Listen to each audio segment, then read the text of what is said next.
Assalamualaikum warahmatullahi wabarakatuh. Waalaikumsalam warahmatullahi wabarakatuh. Selamat datang ya Pak Ahmad, kita bisa jumpa lagi. Pembahasan sebelumnya kan kita sudah membahas tentang masalah tarbiyah. Ya ini yang nggak kalah pentingnya tentang masalah bakti kepada orang tua, birrul walidain.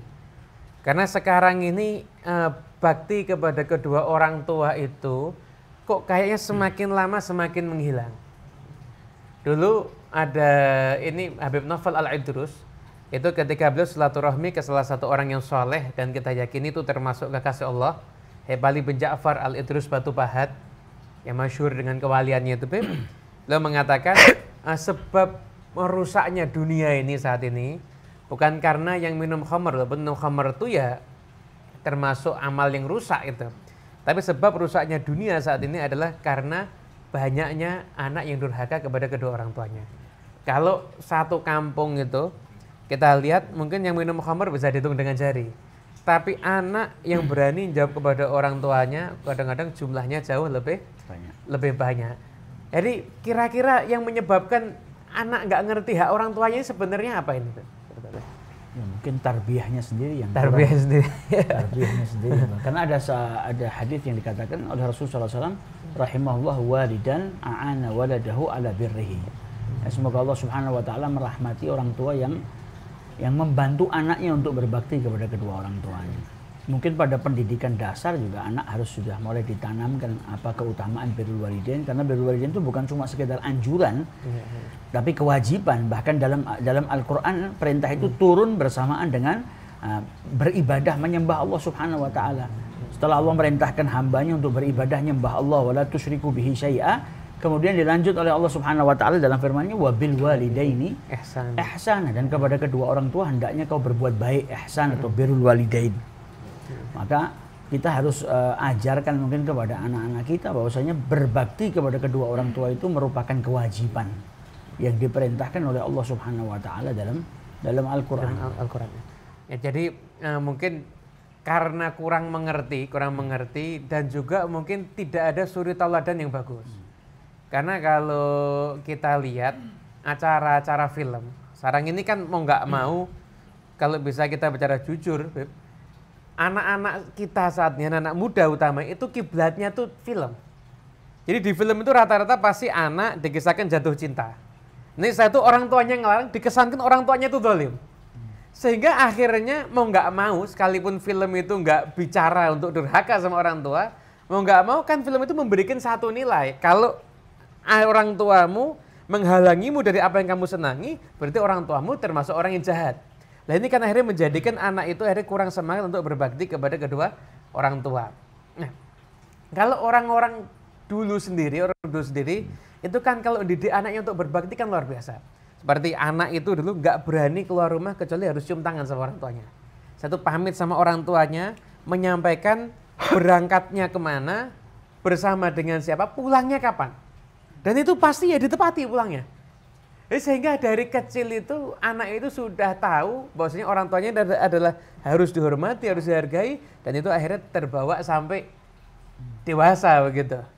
Dan juga apa namanya, mungkin perlu juga karena seseorang itu biasanya kalau diberitahu tentang keutamaan sesuatu yang dia kerjakan itu justru menyemangati, memotivasi. Ya, harusnya juga bagi seorang anak mencari tahu apa keutamaan atau dibalik amalan birrul walidain atau berbakti kepada kedua orang tua. Karena di situ banyak sekali sesuatu yang Allah berikan bagi mereka anak-anak yang berbakti kepada kedua orang tua. Jadi ada motivasi gitu ya. Ada motivasi tersendiri dan juga bagaimana afatnya uququl walidain. Ya. Apa bahayanya, apa pengaruhnya dalam kehidupan. Karena dijelaskan bahwasanya orang yang durhaka sama kedua orang tuanya itu sebelum dia mendapatkan siksa di akhirat, siksaan tersebut sudah diberikan terlebih dahulu di muka bumi ini. Jadi double ya di makanya dunia kita jarang. Kalau kita kena. lihat orang yang berhasil di muka bumi ini, kita nggak dapetin orang-orang tersebut yang berhasil dia di riwayat hidupnya adalah anak yang durhaka. Yang ada justru malah banyak orang-orang yang berhasil di muka bumi ini buah atau hasil daripada baktinya sama orang tua. Yang durhaka justru akan mendapatkan kerugian, justru akan mendapatkan bencana dari Allah Subhanahu wa taala. Mungkin bisa mencari tahu itu keutamaan-keutamaannya, apa sih manfaatnya birrul walidain. Itu ahabbul a'mal ilallah, amal yang paling dicintai oleh Allah, salah satunya birrul walidain. Dan birrul walidain menyebabkan seseorang bisa masuk ke dalam surganya Allah. Karena Nabi Muhammad dalam hadisnya kan sampai mengatakan raghima anf. Jadi sampai sungguh celaka diulang 3 kali sama Nabi Muhammad. Seorang anak yang dapetin orang tuanya di masa tua, satu atau dua-duanya, tapi dia tidak masuk ke dalam surga. Berarti kalau sampai dia dapetin orang tuanya di masa tua, orang tuanya dia ngerawat dengan baik, berbakti sama orang tuanya, itu berarti sarana yang akan mengantarkan dirinya menuju ke surganya Allah Ta'ala. Sekarang ini kan juga ada dalam hadis bahwasanya barang siapa yang membuat Allah ridho tapi membuat orang tuanya murka, maka dia termasuk orang yang bil makna termasuk orang yang dimurkai oleh Allah Subhanahu wa taala. Dan juga ada riwayat ada anak yang ketika itu mau berangkat berjihad dengan Nabi Muhammad SAW. Itu amal yang luar biasa, jihad bareng sama Nabi. Musuhnya jelas, pimpinan pasukannya jelas. Tapi karena ketika itu nggak dapat ridho dari orang tuanya, maka Nabi nyuruh kembali. Bahkan Nabi mengatakan, ya kamu berjihadlah kamu untuk mendapatkan ridho kedua orang tuamu. Jadi motivasi tentang keutamaan birrul walidain itu yang kurang. Akhirnya anak tidak mengerti bahwasanya birrul walidain itu adalah sesuatu yang sangat penting. Sekarang ini kita bahas lagi Beb. Jadi kalau ada anak taat patuh sama semua orang tua, semua perintah orang tua. Jadi orang tua yang merintahkan A, dia A. Orang tua yang merintahkan B, dia B. Itu sudah cukup untuk dikatakan anak itu birrul walidain, atau memang anak itu tentunya dalam hati harus tahu bahwasanya orang tuanya adalah punya hak atas dirinya. Kemudian Allah memerintahkan birrul walidain. Setelah itu dia tunduk dan patuh beserta dengan ada rasa bahwasanya ini adalah amal yang luar biasa ketika dia tunduk dan patuh kepada kedua orang tuanya. Jadi tunduk dan patuh aja cukup atau masih harus ada amal-amal batinnya tadi itu kira-kira? Ya justru yang kedua itu kan akan menjadikan lebih sempurna. Karena motivasi dalam melakukannya adalah karena perintah Allah Subhanahu wa taala. Maka itu menjadikan lebih sempurna. Jadi pada dasarnya seorang anak diperintahkan berbuat baik, bikin ridho orang tuanya. Karena ridho Allah fi ridhal walidain. Selagi orang tuanya ridho kepada dirinya, maka Allah Subhanahu wa taala ridho. Bahkan ketika orang tuanya mungkin tidak seagama dengan dirinya, bukan berarti anaknya boleh memutus hubungan atau berbuat sesuatu yang tidak baik. Tetap padahal bukan seagama itu. Agama. Tetap sama Allah Subhanahu wa taala kita diperintahkan untuk membarengi mereka, berbuat baik kepada mereka. Adapun perintah-perintah yang di situ melanggar syariatnya Allah, maka tidak wajib dilakukan. Tapi menolaknya, kemudian muamalah dengan orang tuanya tetap harus dengan cara yang baik. Nah, jadi poinnya nih kita garis bawahi. Jadi sekalipun orang tua misalkan tidak seagama, begitu orang tuanya mungkin seagama, tapi mungkin orang tuanya beda sedikit, atau mungkin orang tuanya nggak seideal yang dia harapkan, atau nggak seideal orang-orang tua yang lainnya, maka tetap tidak kehilangan kewajiban untuk berbakti kepada kedua orang tua itu tadi. Karena terkadang amal soleh itu di belakangnya ada ujian dari Allah. Allah mau lihat ini betul-betul melakukannya karena Allah atau tidak. Jadi setiap seseorang itu kalau berbuat baik kan diuji sama Allah. Allah mau lihat ketulusannya.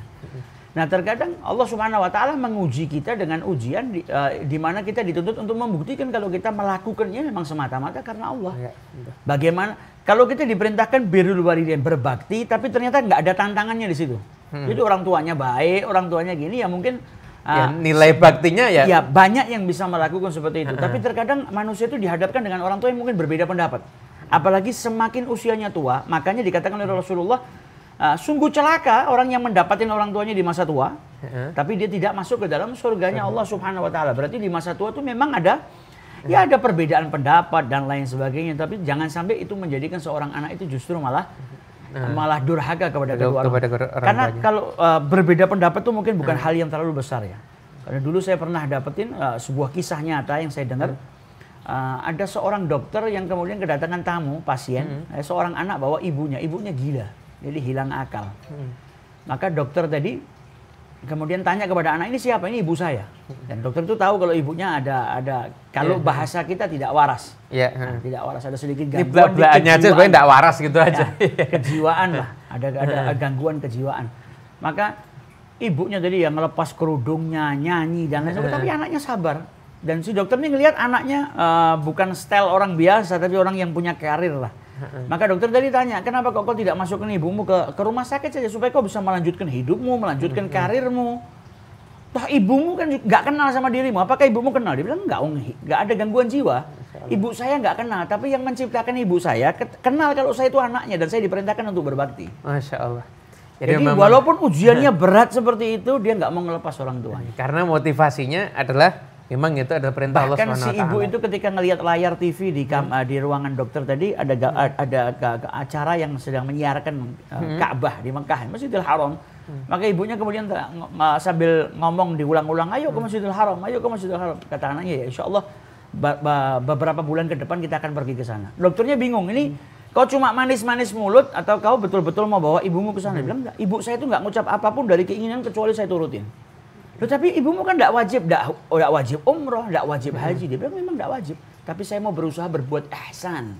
Wabil walidaini ihsan. Maka dokter itu langsung nangis. Dia memikirkan bagaimana keadaan orang tuanya yang sehat dan dirinya juga yang sehat, tapi nggak seperti anak ini. Masya Allah. Orang tuanya minta apa, walaupun dalam keadaan gangguan seperti itu tetap dia turutin. Nah, kita terkadang memang dapat ujian dari Allah. Mungkin cuma sekedar perbedaan pendapat yang sedikit, tapi terkadang ada seorang anak yang nggak bisa ngontrol emosinya. Jadi perbedaan itu justru malah menjadikan dia berbuat yang tidak baik atau berbuat sampai masukkan dirinya ke dalam perbuatan yang durhaka. Ada satu cerita juga, karena cerita antum ini kita jadi ingat juga, Beb. Ini kisah nyata, daerahnya di daerah Jawa Tengah sini. Jadi dulu ada satu kampung zaman dulu kan orangnya penduduknya kan belum begitu banyak, rata-rata kan petani. Ada satu keluarga, bapak, ibu, ada anaknya begitu. Bapaknya ini jadi suka mencuri. Jadi terkenal memang maling gitu kan. Kadang-kadang malam mencuri dan anehnya kalau ketahuan ya seringnya ngaku, emang saya ngambil gitu. Sampai akhirnya karena keluarga ini sudah malu, akhirnya istrinya ini ngusir suaminya. Dalam masyarakat kampung banyak yang keluarga istrinya juga dukung istrinya untuk ngusir suaminya itu. Akhirnya diusir ini bapak ini. Nah, berarti kan anak-anaknya kan tahu kalau bapaknya ini maling dan mereka dibuat malu sama kelakuan bapaknya. Nah mereka nggak mampu, nggak punya apa-apa benar. Akhirnya bapaknya pergi, masih tinggal di dekat situ tapi di beda kampung sudah kan. Anaknya selesai lulus SD, langsung pergi ke kota besar kerja jadi kuli. Ketika tengah-tengah kerja jadi kuli, dulu kan belum ada handphone, kan dulu pakai telepon ke pabrik atau ke kantor atau gimana, dapat telepon, bapaknya yang maling ini meninggal dunia. Kan ditanya, kamu mau pulang enggak untuk bapakmu yang maling ini? Karena di rumah sakit nih jenazahnya nggak ada yang mau ngurus. Ini bapakmu sana jenazah di rumah sakit dan nggak ada yang mau ngurus. Kalau kamu nggak pulang, biarin aja. Bapakmu toh ya juga ketika tanda kutip kan maling sudah membuat kamu malu. Katanya enggak, saya akan berangkat. Karena anaknya ketika itu sampai utang-utang untuk ongkos berangkatnya dia nggak punya. Dia utang, saya itu untuk ongkos berangkat dan untuk ongkos semua yang diperlukan untuk urusan pemakaman. Akhirnya ketika itu dapat kendaraan, pulang ke kotanya, ke rumah sakit, sudah saya itu dia ngerawat bapaknya sendirian. Kan ketika ambulan mungkin repot gak mau masuk ke kampung dan sebagainya, dia gotong jenazah bapaknya sendiri. Orang kampung yang dulunya mungkin sama bapaknya itu marah atau gimana, lihat anak ini jadi kesian. Akhirnya satu kampung ikut ngurusin jenazahnya, sampai akhirnya dikuburkan. Saya tuh anak itu juga misi sisa uangnya digunakan untuk sedekah untuk nolong bapaknya. Jadi semoga sedekahnya ini bisa meringankan bapaknya kalau mungkin amal bapaknya kurang bagus. Setelah itu anak itu pulang. Dan beberapa tahun kemudian di daerah itu, di kampung itu orang terkaya adalah anak tadi. Di anak itu begitu dia bakti sama orang tua, bahkan orang tua sudah meninggal dunia ini, itu langsung keadaan hidupnya berubah. Allah mudahkan jalan rezekinya, dia akhirnya nggak jadi kuli lagi, balik ke kampungnya dan dia jadi tuan tanah yang semakin hari, Masya Allah, semakin berlimpah ruah hartanya. Dan dia kalau ditanya resepnya apa, rahasianya apa, dia bilang berbakti kepada kedua orang tua. Barokahnya berwalidain. Padahal itu maaf bapaknya malik, bapaknya halika masjid. Ya. Nah ini orang-orang besar juga kalau kita baca sejarah hidup mereka, bagaimana Imam Syafi'i baktinya sama ibunya, bagaimana baktinya Imam Ahmad ibnu Hanbal, bagaimana bahkan ulama-ulama yang belum lama wafat, Habib Ali bin Muhammad al-Habsyi, semua keberkahan daripada berbaktinya kepada kedua orang tua. Kemudian berbakti kepada kedua orang tua itu, ini kan juga harus dipahami bahwasanya bukan selama orang tua kita hidup. Ya. Jadi selama kita masih hidup, berarti kita punya kewajiban berbakti kepada kedua orang tua. Bahkan seandainya ketika orang tua kita wafat dan kita belum bisa maksimal berbakti, maka tetap insya Allah Allah bisa menjadikan kita anak yang berbakti dengan catatan kita beramal soleh, kemudian setelah itu juga kita juga mendoakan, bersedekah, istighfar untuk kedua orang tua kita, maka juga bisa dikatakan anak yang berbakti sekalipun orang tuanya sudah meninggal, sudah meninggal dunia. Kalau orang-orang soleh sendiri, itu kan nganggap Burhanuddin satu hal yang luar biasa kan, satu hal yang luar biasa. Hebali bin Muhammad al-Habsyi itu yang tadi sudah antum sebutkan, beliau dari baktinya kepada ibunya, beliau sampai mengatakan, seandainya ibuku ini bawa aku ke pasar, kemudian setelah itu aku dibilang ini budakku, siapa yang mau beli? Dan yang menjual akan tanya, apakah kamu budaknya? Saya akan mengatakan, iya saya adalah budaknya. Jadi rela menjual dirinya untuk ibunya. Akhirnya jadi orang yang hidupnya berkah karena berbakti kepada kedua orang tuanya. Gitu. Iya, berkah yang luar biasa sampai jadikan beliau orang yang besar.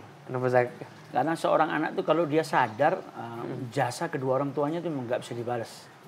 Kedua orang tua itu punya jasa yang luar biasa sama anaknya yang mungkin itu salah satu hal yang bisa menjadikan kita lebih berbakti. Sarana, salah satunya memikirkan jasanya orang tua. Kita wujudnya kita di dunia ini tak lain juga sarananya juga melalui kedua orang tua. Mereka yang melahirkan kita, kemudian mereka yang didik kita. Hari ini mungkin siapa yang mau bersihkan badan kita atau kotoran kita kalau kita sakit. Tapi orang tua walaupun kita sudah seusia ini pun kalau kita sakit dia rela untuk berkorban. Bukan hanya di masa kecil saja. Tapi kita dapetin berapa banyak orang anak-anak yang sakit dan usianya sudah dewasa. Bahkan mungkin sudah punya anak. Ketika sakit orang tuanya yang datang. Orang tuanya yang merawat. Bahkan orang tuanya rela untuk membersihkan badannya, tubuhnya. Karena cintanya orang tua itu nggak bisa tergantikan, nggak bisa diukur ya. Bahkan manusia itu cenderung punya sifat kepingin selalu menjadi yang lebih baik daripada yang lainnya. Itu sifatnya manusia. Setiap manusia itu kan kepingin saya lebih baik daripada fulan. Dalam hal yang positif ya. Kecuali satu orang tua. Dia kepingin anaknya lebih baik daripada dirinya. Masya Allah. Itu cintanya orang tua sama anaknya. Ibnu Umar ketika ditanya sama seorang anak yang gendong ibunya ketika bertawaf, apakah saya sudah balas jasanya ibu saya? Dia bilang dah. Bahkan satu rasa sakit dari sekian banyak rasa sakit yang dialami ibumu saat melahirkan dirimu, kau nggak bisa membalasnya. Walakinnaka ahsanta, tapi kau telah berbuat baik kepada ibumu dengan berbakti dengan gendong dan lain sebagainya. Tapi kalau membalas jasa sampai kapanpun nggak mampu. Jadi mau jasa orang tua nggak bisa terbalaskan juga. juga. Mungkin kita memikirkan bagaimana perjuangan orang tua kita kepada kita, sayangnya kepada kita itu justru akan memotivasi kita untuk berbakti, jauhkan kita dari uququl walidain. Karena akhir ini kalau kita lihat media ya, kita dapetin banyak berita yang menyedihkan. Beberapa hari yang lalu saya baca ada orang nenek-nenek tua dia duduk di dapurnya itu. Di situ ada keterangan dari orang yang ngambil foto itu. Dia punya anak, yang anaknya itu minta dilayanin, padahal orang tuanya sudah tua. Kalau makan minta disiapin, dan kalau makan anaknya nggak mau ngeliat ibunya. Ya Allah. Jadi ibunya di dapur nunggu kelelahan, kepanasan, nunggu anaknya makan selesai, baru ibunya makan. Jadi kan ini orang-orang yang seperti itu, naudzubillah. Semoga diberikan pintu hidayah oleh Allah Subhanahu Wa Taala. Karena kalau sampai dia kehilangan orang tuanya dan dia belum sempat bertaubat, belum sempat berbakti, maka sangat-sangat merugi. Jadi juga sekarang ini zaman now ini bentuk durhaka macam-macam. Jadi anak diajak ngobrol orang tuanya mainan HP, mainan handphone, atau pakai headset, atau juga kadang-kadang diajak ngomong sama orang. Kalau kita bicara di fikih, ketika seorang itu melaksanakan sholat sunnah dipanggil sama ibunya, kalau dia tahu karakter ibunya tuh bakal marah kalau anaknya dipanggil tidak jawab, boleh batalkan. Boleh batalkan. Batalkan dan penuhi panggilan. Bahkan batalkannya afdal itu. Kalau sampai ibunya ini posisinya sholat. Nah ini posisi lagi nggak sholat. Lagi nggak sholat, mainan HP, diajak orang tuanya, ternyata lebih fokus ke HP dibanding fokus ke orang tuanya. Jadi insya Allah mungkin jadi untuk nasihat juga pelajaran untuk kita semuanya, Bib. Dan untuk siapapun orang yang berdakwah juga, saat ini mungkin tema yang harus sering disampaikan juga masalah birrul walidain. Seperti almarhum Al-Allamah Habib Salim bin Abdullah bin Umar Syatiri, hampir di semua majelis beliau selalu menyelipkan birrul walidain ini. Ya. Karena sudah ini yang diperlukan sama umat sekarang ini, harus diingatkan tentang bagaimana berbakti kepada kedua orang tua. Dulu mungkin kasus durhaka nggak begitu banyak, tapi sekarang ini kita lihat orang dipanggil orang tuanya jawab aja biasa, pergi sini dulu, nanti. Itu padahal kalau masuk kategori sudah lebih dari ufin itu. nanti, habis itu nanti, dan sebagainya, itu lebih dari ufin. Jadi mungkin yang dakwah dan sebagainya, dan siapapun juga yang peduli dengan keadaan umat ini, ya mulailah kita sekarang untuk menyuarakan tentang masalah birrul walidain, agar masyarakat kita utamanya menyadari bahwasanya orang tua itu ada sosok yang harus dihormati dan ditaati perintahnya, dan kita mencari ridho Allah melalui pintu daripada kedua orang tua kita semuanya, insyaallah.